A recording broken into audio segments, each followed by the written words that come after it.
Depuis la capitale de l'actualité, voici ce qui se passe dans le monde.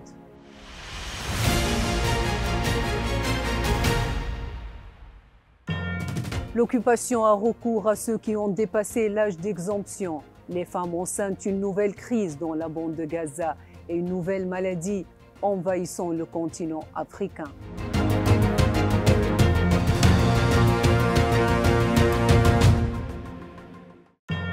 Des enfants qui n'ont pas encore vu le jour souffrent également de l'agression israélienne sur la bande de Gaza. C'est ce qu'a confirmé la ministre des Affaires féminines palestinienne en soulignant que 50 000 femmes enceintes manquent de soins de santé adéquats à cause de l'agression sur le territoire. Alors que l'agression se poursuit, les crises continuent d'apparaître dans les rangs de l'occupation. L'armée d'occupation a formé une nouvelle unité composée de soldats et de soldates ayant dépassé l'âge d'exemption, de volontaires et d'éléments de la communauté haredi, soit 40 000 combattants pour résoudre la crise de pénurie dans les rangs de l'armée d'occupation.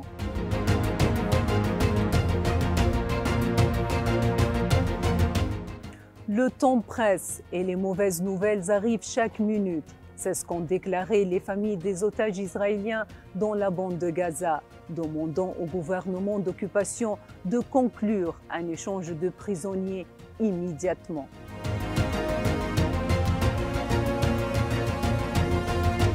Dans une autre guerre, les attaques contre la Russie et l'Ukraine se poursuivent, après qu'une frappe de missiles russes a touché les infrastructures civiles de la ville méridionale d'Odessa en Ukraine.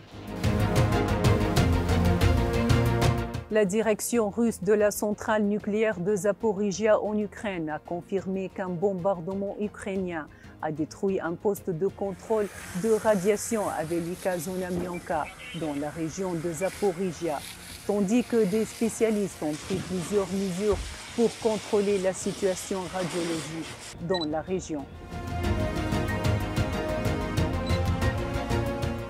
La variole du singe menace le continent africain. L'Organisation mondiale de la santé a confirmé que la propagation de cette maladie nécessite une action urgente, tandis que plusieurs scientifiques ont lancé séparément des avertissements sur une souche dangereuse qui se répand en République démocratique du Congo.